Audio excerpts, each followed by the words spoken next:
All right, today I want to go through slide bite on Merkle. It's a pretty cool move. Let me show you what it looks like first, and then we'll go through the techniques.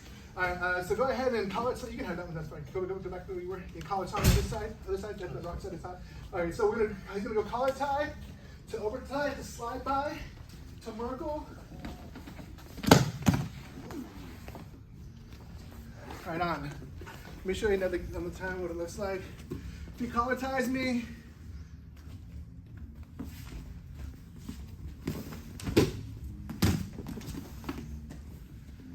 all right, it's called a slide by to a Merkle.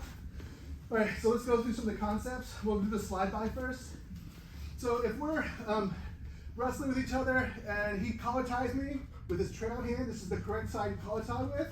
I'm gonna reach up, very similar to how I reach up for a 2-on-1 entry, but it's going 2-on-1 on the wrist.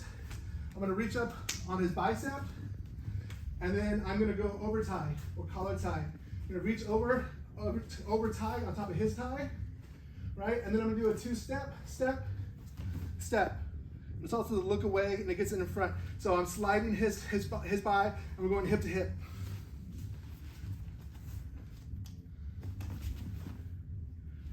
Right, and that 1-2 step, when it's in transition, it looks like a hop step, right? Or they call it a crow step or a crow hop. Right here, over tie, look away, right? And then we'll do the Merkle after that. But let's just work on that slide by real quick. Get into that, get a partner. 1, 2, 3. Okay, let me go over a couple of details on the stepping, because this move is a lot of footwork, and this is a finesse move. This isn't like a muscle into this position kind of technique. Like there's some finesse involved here, because there's some redirection, and then footwork in order to get around, to position your hips in a way that will allow you to attack his core and all that good stuff. All right, so as he comes up, remember we're gonna go gooseneck, monkey grip here, right? And you gotta look away when you do this. And when we're doing the step with the over tie, right? And that'll help get his head or his hand off our head, right? So you need to do the over tie and look away from it. All right, and then when you guys are drilling this, make sure you're getting a good penetration step into it, so that way when you end up with your back step, your hip is close to his hip, right? Some of you guys are just going here, and like you're ending up way far away from your opponent, and that's not gonna work. Okay, so you'll be able to get close to him. I need my hips glued to his hips if I can. All right, and this is the position we want to end up in, where I have his arm either extended across my chest or in a way that I can quickly come across his head and lock it up, right? I can lock it up with an S grip, a GI grip, look up here. There's lots of ways, whatever feels good to you, just hold on to it, right? And then from this position, to finish the Merkle, we're gonna do our inside leg to lock this up. If he stands up or postures up, I'm just gonna kick my leg out that way and then take him to the back. I'll sit down and kick. I don't want to slam him, so just go ahead and release the pressure on this leg so we can go down lightly. Go down lightly, right there. So if we go down lightly, because he participated in that, I can control it. If he doesn't participate and go lightly, and I kick his leg out and I slam him down, oh my gosh. In wrestling, that's a 4-point move. But I mean, it's also really mean to do that to someone. So, and hard to break fall there. Right? And because they can't really break fall. So in which case, I do like to go forward, hop the middle a little bit, come forward, and then roll and kick through. I'm kicking this leg up. And then once we're here, I'm doing a little snake action with my leg to get it back under, and then coming up on top. Right? Okay, so right now my leg is outside his base. If I go down here, I can maybe get him over, but if he's really big, it's gonna suck. It's gonna use a lot of muscle.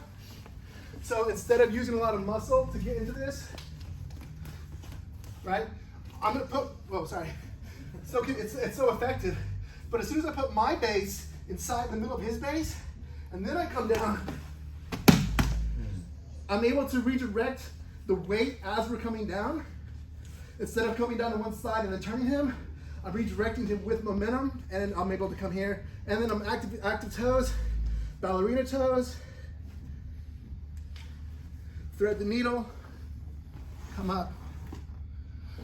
Right, so that way we're keeping pressure into him the entire time. You want to see it one more time? Yes, yes. You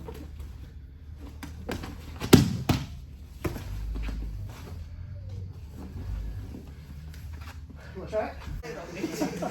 All right, I just want to go over a couple movements on this. Let me try this out real quick. So when you're entering into this, right? I'm like a little ball, like I'm already curled up, and I'm already creating a lot of pressure on his posture, right? I'm riding on him, all right? And then when I want to go, I'm gonna hop, but I'm also gonna extend him out, all right? I'm gonna extend him out, like I'm gonna walk him out, so he'll be extended out this way, and this is gonna help get him to go where I want him to go, right? So when I hop, I'm also pulling out. Right? And then I want to make sure, I really like keeping my foot active and keeping his leg elevated to keep that inside hip off the ground. If I come up this way and his hip is mobile, he's going to try to regard, right? And it's going to be more of a scramble versus if I have this and I keep this, and then when I'm ready, I can go and come up, right? So just a couple things that I think I like to keep aware of when I'm getting into this position. Let me show you one more time at speed.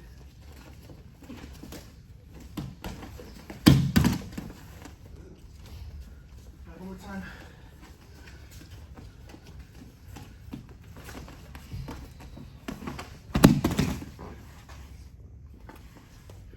So that's what it can look like.